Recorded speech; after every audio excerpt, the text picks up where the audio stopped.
یو خبره یاد ساتئ، ز خپل موضوع باندې چلیږم. یو خبره یاد ساتئ، نن یو ډله هغه ده، نن یو فرقه هغه ده چې هغوی د احادیثو په نوم باندې د نبی علیہ السلام د سنتو سره دشمنی شروع کړې ده. یو ډله هغه ده چې هغه د پیغمبر د احادیثو نوم واغستو، امت د سنتو نه محروم وګرځول. یو ډله هغه ده چې هغوی د پیغمبر علیہ الصلوۃ والسلام احادیثو نوم واغستو، د دې په ضمن کې د نبی علیہ السلام سنت ذبح کول شروع کړه. د یاد ساتئ، نن یو غلط فهمی دا ده. عام سړی نه تپوس وکړه، عام یو وابی نه تپوس وکړه ملګریا، دے بتات او سنت ستویلے کیگی، دا بتاتا ہوئی نبی علیہ السلام یو کار کڑے دے بس دا سنت دے، ورطوئی نانا ملگری تعریف دے ناقص دے. دا یاد ساتی اہل سنت ملگرو، دا یاد ساتی سنت دے تنویلے کیگی، دا غلط تعریف دے. ہاں دا نبی علیہ السلام یو حکم حدیث کے راغ امت تے کڑے دے، اگر جدا خبر دا. مونگ دا نبی علیہ السلام دا فعل خبر کو، دا نبی علیہ السلام دا عمل خبر کو، مونگ را آگے خبر کو. دا یاد ساتی دا نبی علیہ السلام ہر عمل سنت نہ دے، د نبی علیہ السلام ہر عمل سنت نرے. ترسو پوری چې د نبی علیہ السلام په یو عمل کې مونږ درې شرایط نه بیا مونتی تر هغه وخت پوری دا سنت نه ګرځيږي. تاسو وګورئ، اولنې نبی علیہ الصلوۃ والسلام یو کار کړی، تاسو توجه شته مینس کې بزما بیان کې مینس کې خبرې کیږي یا کسان پاسی کې نه زخه پکېږم دی باندې زما ټوله توجه ګډوډېږي په دې سره. بیا وختم کم دی، زه یو تسلسل سره خپل موضوع چلوم، نو ان شاء الله که تاسو متوجه بیا به امید ده چې زما خبره سر ته ورسیږي. ستاسو توجه نه بیا به زم ګډوډېږم. ما عرض کړو د نبی علیہ السلام یو فعل او عمل د سنت ګرځېدو دپاره څو شرطونه دي؟ درې. اول نمبر دا، نبی علیہ السلام یو کار کړی دی، دا کار به تر مرګ پورې کړی، دا کار به همیشه کړی.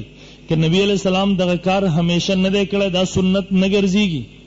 تاسو مثال واخلئ، نبی علیہ السلام بیت المقدس طرف ته منځ کړی دی که نه دی کړی؟ نبی علیہ السلام بیت المقدس طرف ته منځ کړی دی، خو همیشه نه دی کړی. د مرګ نه مخکې پرې ته دی بیت الله شریف ته منځ شروع کړی دی. اوس دې ته سنت نه ویلی کېږي، ځکه دوام او مواظبت همیشوالی نشته. دیو جن مونږ وایو د او نبی سنت ګرځېدو، یو فعل د سنت ګرځېدو دپاره اولنی شرط دا دی چې دا به نبی علیہ السلام همیشه کړی، تر وفات پورې به کړی، د مرګ نه مخکې به پرېښی نه وي. که د مرګ نه مخکې پرېښی و بیا دا سنتو نه ګرځېږي. ما وویل مسجد نبوي مسجد اقصی طرف ته نبی علیہ الصلوۃ والسلام منځ کړی دی، همیشګري اختیار کړې ده. نن څوک سنت ورته وایي؟ نه وایي ورته. ولې ورته نه وایي؟ ځکه نبی علیہ السلام همیشه قبله بیت المقدس طرف ته منځ نه دی کړی، د مرګ نه مخکې پرېښی دی. دویم محترمو، دویم شرط بدای، نبی علیہ السلام یو عمل کړی دی، دا به عادتن کړی، ضرورتن به نه کړی. دغه کار به نبی علیہ السلام په طور د عادت کړی، په طور د ضرورت به نه کړی.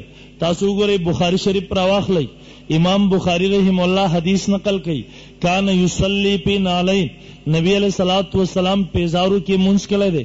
تاسو بخاری شریف راوالئ، نبی علیہ الصلوۃ والسلام په باره کې راځي کان یصلی وهو حامل امامه، نبی علیہ الصلوۃ والسلام باره کې راځي نبی علیہ السلام منځ کې خپل نوسی امامه غیږ کې اغستې وه. د نبی علیہ السلام په باره کې راځي امام بخاری رحمه الله نقل کوي بخاری شریف کې، بال قائما، نبی علیہ السلام په ولاړه باندې واړه بول کړي دي. مونږ وایو ها دا نبی علیہ السلام دا سنت نه دي، په ولاړه باندې تشو د اسماته کول سنت نه دي. مونږ وایو په ولاړه باندې تشو د اسماته سنت نه لري. مونږ وایو پیزارو کې منځ کول سنت نه دي. ولی دا نبی علیہ السلام په طور د ضرورت کړي دي، په طور د عادت باندې نه دي کړي.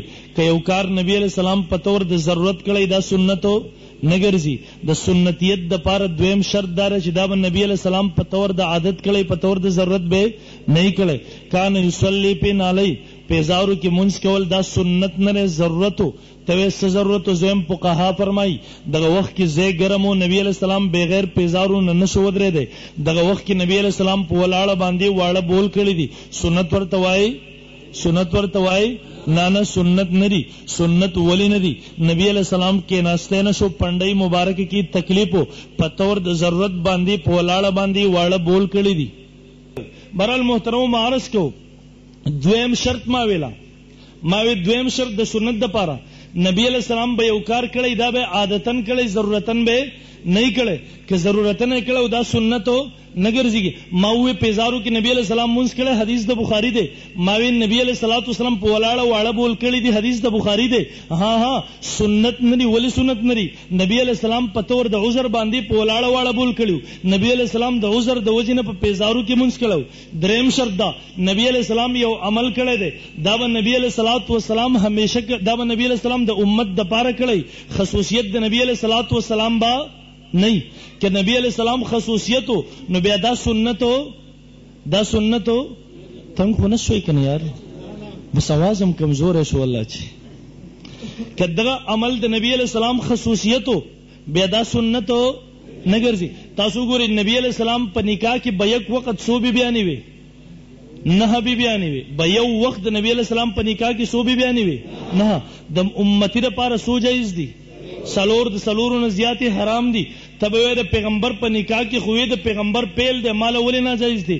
زم بابا دار پیغمبر خصوصیت دی، پیغمبر د امت د پر ادا کار نو کړي بلکې داغه خصوصیت دی.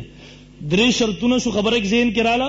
اول نمبر دا کار به نبی علیہ السلام ہمیشہ کړي، کہ ہمیشہ نہیں کړي سنت نه ګرځي. مثال می وایو دویم دا کار به نبی علیہ السلام عادتن کړي، ضرورتن به نه کړي، کہ ضرورتن نه کړي به سنت نه ګرځيږي.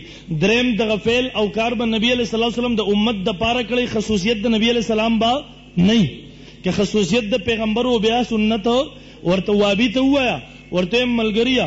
کم حدیث چې بخاری دی دا ټیک شو، په حدیث کې راغلی دی نبی علیہ السلام رفع الیدین کړي دي، دا د نبی علیہ السلام فعل دی خو سنت ہو ثبوت ستے خو سنتیت ہو نشتی. زما پا خبر پوئے گئی کہ نہ پوئے گئی دتا ہوئے سنتیت تصابت کے زبے شروع کما.